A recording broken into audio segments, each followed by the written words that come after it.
नमस्कार दर्शक बंधु अंबिका ग्रुप ऑफ इंस्टीट्यूशन आपण मानक स्वागत जनाऊँ।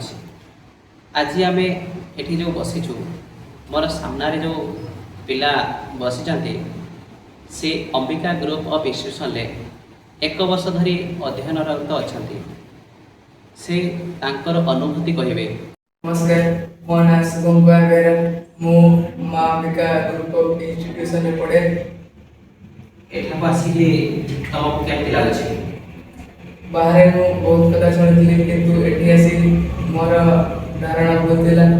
मु ए इंस्टीट्यूशन में आसी अनुभव कली जे एठिकार सब सुविधा भलो, पढ़ाई भलो, टीचर जेवने सर पढ़ाती सब स्टाफ भलो। आगे एठाकार रहिबा खाइबा सिस्टम ता केमति? रहिबा खाइबा बहुत भलो। तमको सब भल लागुछि? आगे तमे केते परसेंट नंबर रखिछो?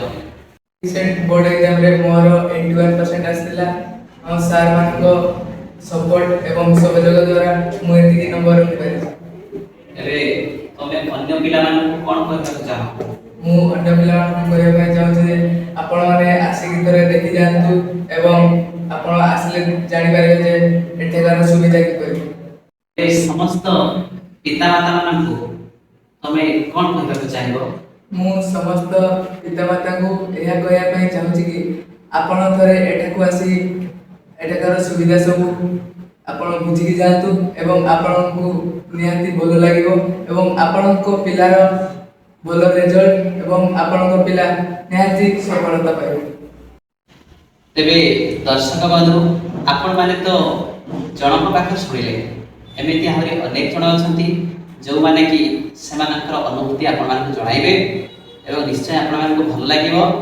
तेणु मु आपण मान को अनुरोध करूछि कि आपण माने निश्चिंत रे आपण को संतान को आम पाखरे छाडतु। आमे निश्चय आपण को संतान को सफलतार शीर्षक ले जिवो। हमर लोकेशन टी होछि एमकेसी हाई स्कूल बारिपदार 500 मीटर दूर रे अवस्थित। आपण माने दिया जाइथिबा नंबर को जोगाजोग करिकि हम पाखक पहुंची परिबे। नमस्कार।